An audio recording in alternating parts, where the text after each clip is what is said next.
You know what? I just believe something great's going to happen. I know one of my fathers, he had one of his great heroes of the faith. I got to meet him before he passed. His name was Oral Roberts, the great healing evangelist, traveled the whole earth. He used to always open up his TV program every day with something good is going to happen to you. What a way to look at life. I don't expect the bad. I raise my expectations to believe that God can bless me today. And you know what? I believe he wants to bless you too.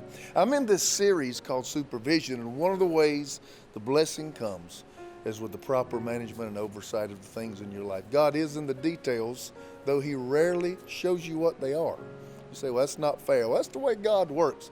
God is very much in the details. He trains through the details. He'll let you learn things from the details, but he don't always show us the details. So what am I talking about? God said, if you're faithful in the little, if you're faithful in the details, if you're faithful in the minutia and what seems to be insignificant and meaningless, he said it is in that moment that he's qualifying you for the great. I believe greatness is on the inside of you, but God may be qualifying you with things that aren't very exciting. Let's get in this message and see what God's saying. So my spirit has been redeemed. My mind is being redeemed, but my body is not redeemed. How long do I have a flesh that even though my spirit delights in the law of God, like I said in Romans 7 last week, every time I will to do good, evil is right there present with me. And there is a flesh right now in you that is the enemy of God. It doesn't want you to serve God. It doesn't want you to succeed. And while my spirit, now that I've been born again, is seeking God, my mind is seeking the past, and my flesh is seeking pleasure.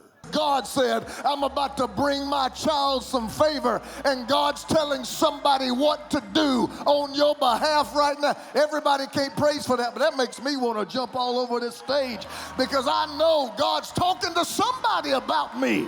So while Mephibosheth is in a low place, there's somebody else in another city having a conversation about him. So we've got Mephibosheth. The Bible said he was lame in both feet. If you read earlier on in the story, you'll find that he was not born that way. It's something that happened to him. He was placed in the care of a would-be nurse, and in the hearing that there was an attack on the way, in her haste, she grabbed him haphazardly and was grabbing other things and being left in his care as a babysitter while she was running out. The Bible said that she dropped him, and from that moment forward, he was lame in both feet, and he would never take another step because of that moment right there, early on in his childhood. Have you ever had someone you trusted drop you?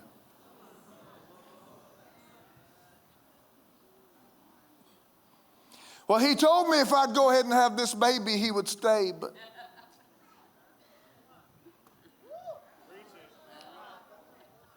he told me he loved me forever. We went in business together. I thought I could trust him. We've been best friends for so long.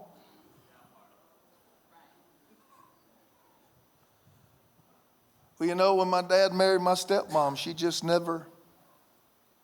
Have you ever had someone you trusted? It's quiet in this church right now. Because most of the lame feet in this room and under the sound of my voice came from you being placed in the hands of somebody who dropped you. Especially those that came from pains of your youth.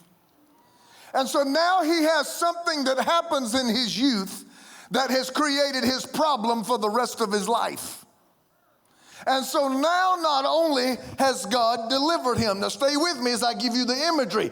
What did God do? He delivered Israel out of Egypt. He took them out. Mephibosheth is in Lodabar. He comes and gets him and delivers him out of Lodabar. But the problem is you're only delivered geographically and you're only delivered physically. And see, he's sitting now in a beautiful palace and a king is telling him all these wonderful promises, but because of the way he sees himself, he can't enjoy the new place God's brought him to. So there's a table right there, and instead of sitting at the table, he lays on the floor. Nobody's making him lay on the floor.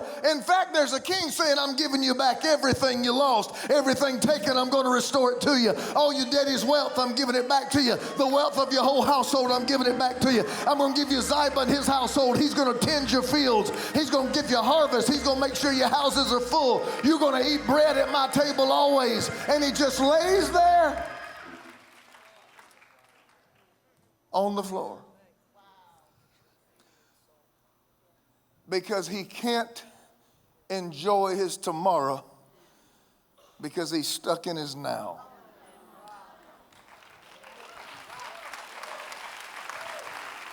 Who's making him lay on the floor? There are no guards. There's no guards. There's no sword drawn. There's a king's invitation. He will accept none of them, because of the condition in his mind of being dropped over and over again by people he trusted. I don't belong at that table. I don't belong in this room, and I can't receive any of those promises. Don't anybody get mad at me. I don't know how they do it out here in California. I know back in South Carolina, at one time I owned a large piece of property, had about just under 20 acres, and I had several very large dogs. And I didn't want to pay the money to fence in 20-some acres, so we got that invisible fence that they put in the ground, and we gave them the little collar, and I got one that said, the large dog edition. And when we first moved into that property, into that house, I watched those big dogs. They were Labrador retrievers. We had 2 of them, actually. And they would come up on that line, and that electrical current would pop them, and you'd see them just stop. Just stop. Big dogs. But they would come up on that current and they would stop. Well, after about 2 weeks of living there, one time I was going down to the store to get something and doing what the southern guys do. I was going to let both dogs hop up in the back of my truck while I made this little errand for my wife. So I took the collar off of them. And I was walking them to my truck, and they got right up to that point.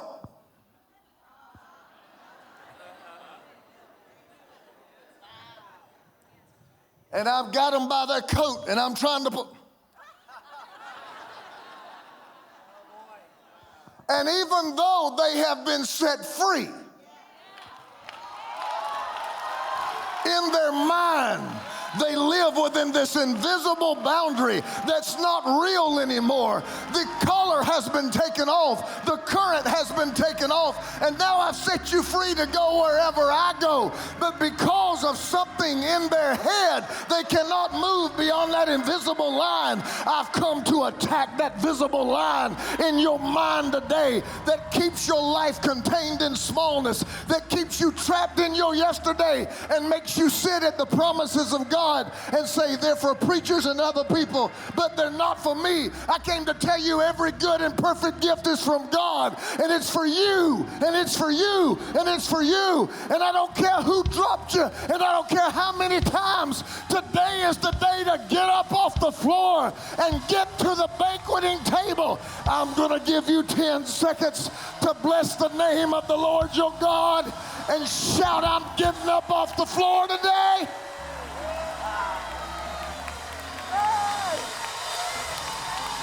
Hallelujah! Hallelujah! Hallelujah!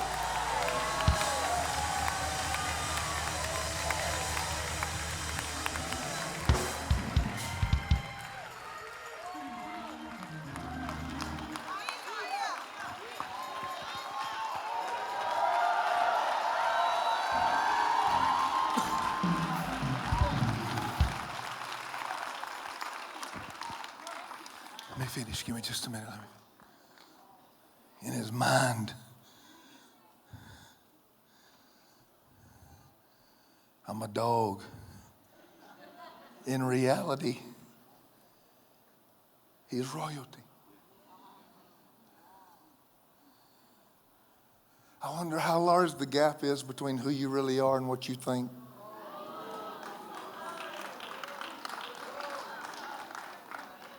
Because the way you see yourself will end up eventually being the way everybody else sees you.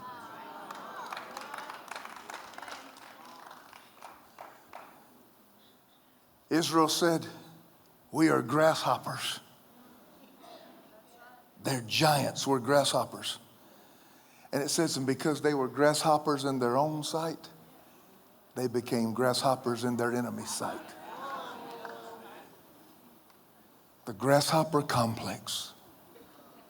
I do not deserve to live in a promised land, and I do not deserve to eat at a king's table, while he stands right in front of you and says, you can eat my bread continually.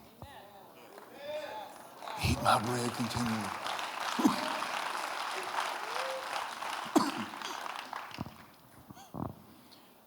Those boxes I was talking about that come to my door, eventually my wife will get one, not often, but every once in a while she'll get one and the box is damaged, or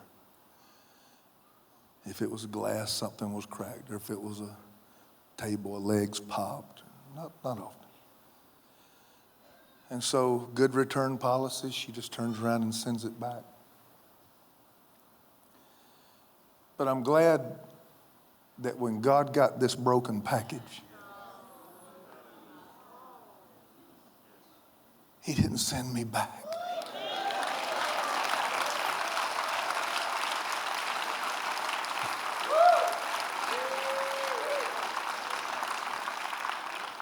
Because you can really be saved and delivered, but damaged.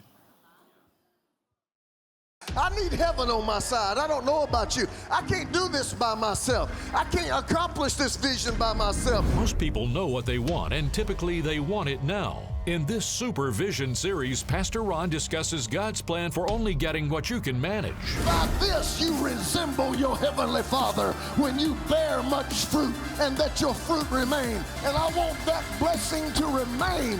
I'm tired of the blessing that comes and goes. I want the blessing that comes to stay. There's some people out here that they're walking out this door and they're unlocking heaven, and all the rest of us can't get mad at them when what God said was going to happen actually happens. Because I got a word today, because I'm ready to see this financial devil broken. This 8-message series is available for your gift of $40 or more. Call in the next 10 minutes and we'll include free shipping and an MP3 download card. Call now or visit roncarpenter.com or write to the address on your screen. Pastor, I'm sitting in this room right now, and I've been coming for weeks, and I'm hearing you talking about this kingdom and keys to the kingdom. And a couple of weeks ago, the blessed life, and he who walks in the Spirit is life and peace. And it just don't ever come to my house. And I'm happy for y'all, but it don't ever happen for me. See, it's not enough for me to believe you're supposed to be at the table. You never get to the table unless you believe for yourself. You got to believe it for yourself. And what Mephibosheth didn't understand, that if he would have got to the table and looked under it, everybody there had lame feet. Everybody is damaged. Everybody's damaged. Would you close your eyes right there where you are just a moment?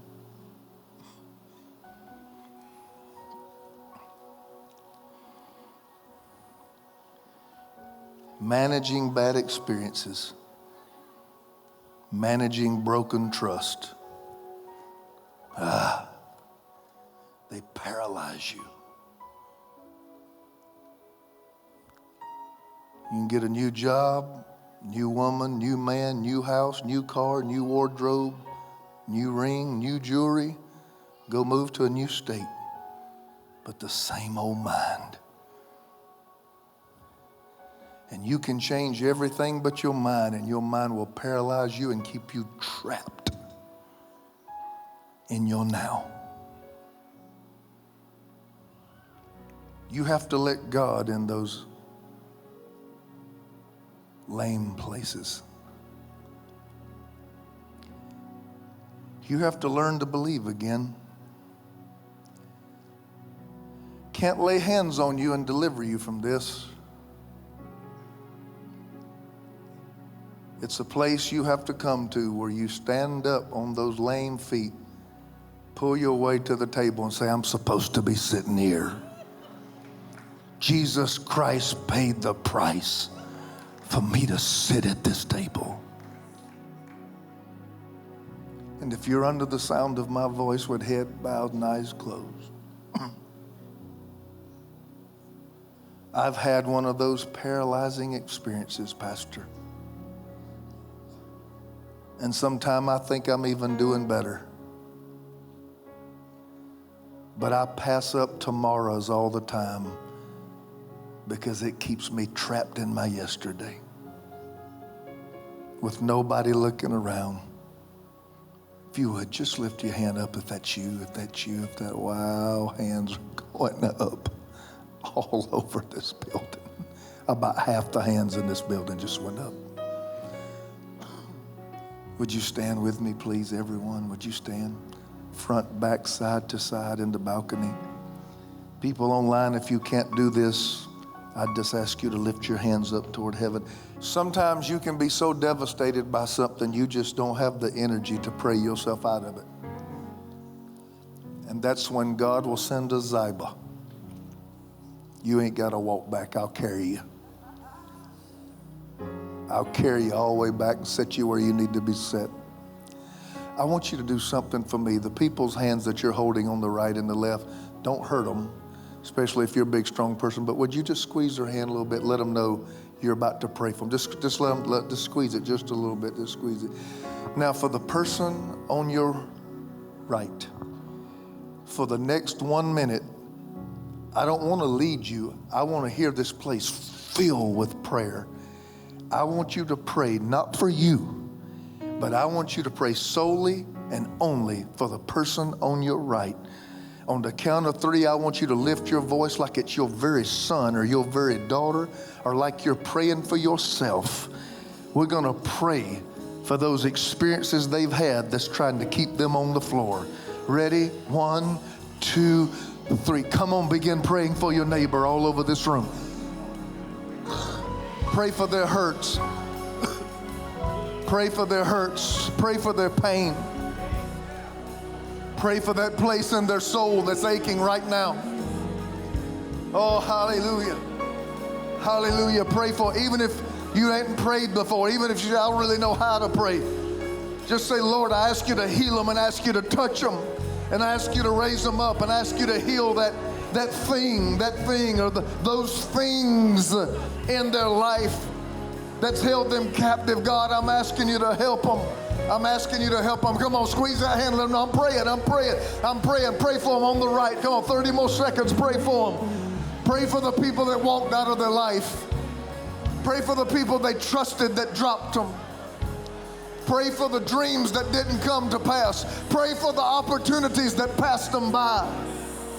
Pray for the doors that shut right in their face and they never walked through them. Come on, pray. 15 more seconds. Pray. Just pray for your brother. Pray for your sister. You may not even know who they are, but just pray for them.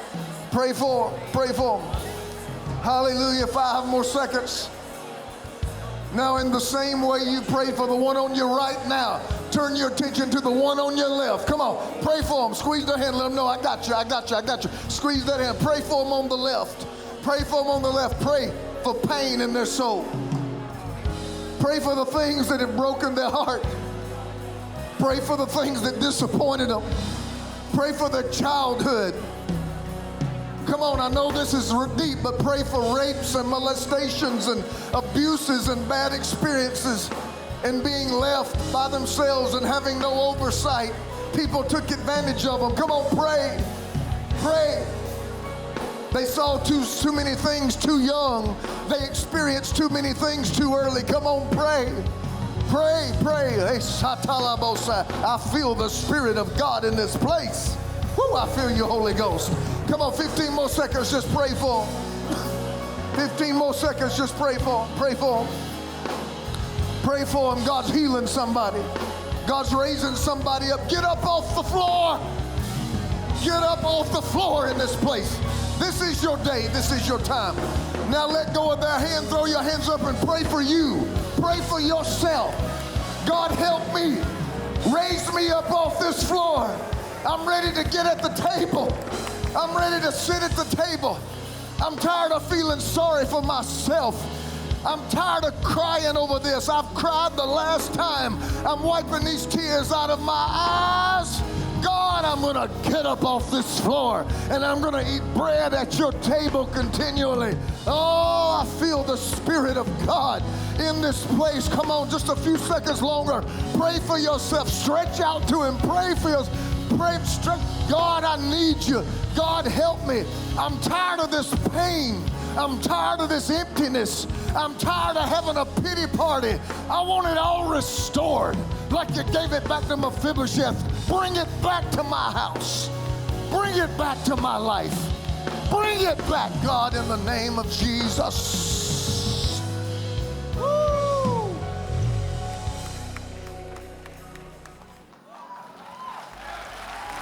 I feel it. You can clap. I don't care. I feel it too. Something just broke in this place.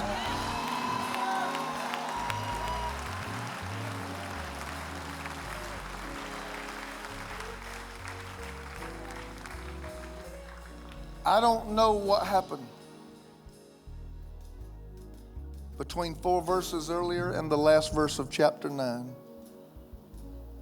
4 verses earlier, he said, I'm a dog. Why are you even interested? I'm a nobody. And then you go on down a few verses later and it says, and Mephibosheth ate at the king's table continually.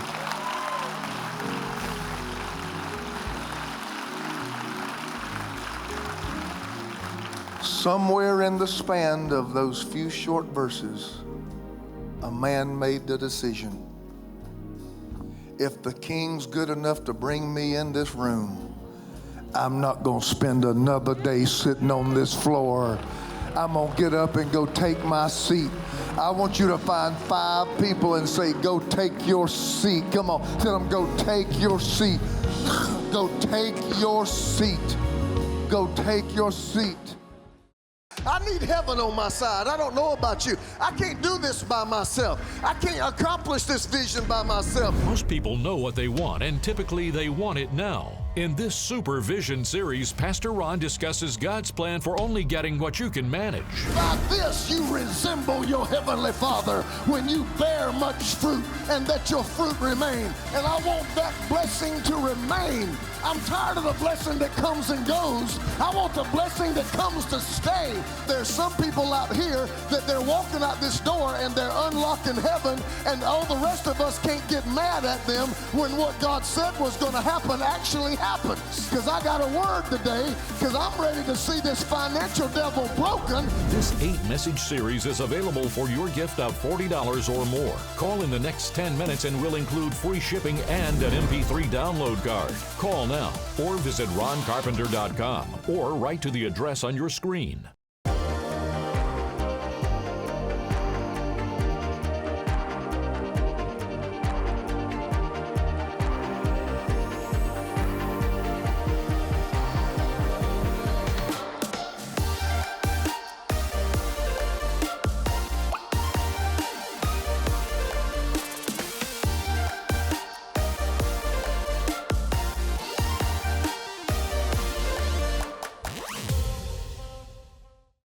I sincerely hope that you are enjoying this as much as I've enjoyed preaching it.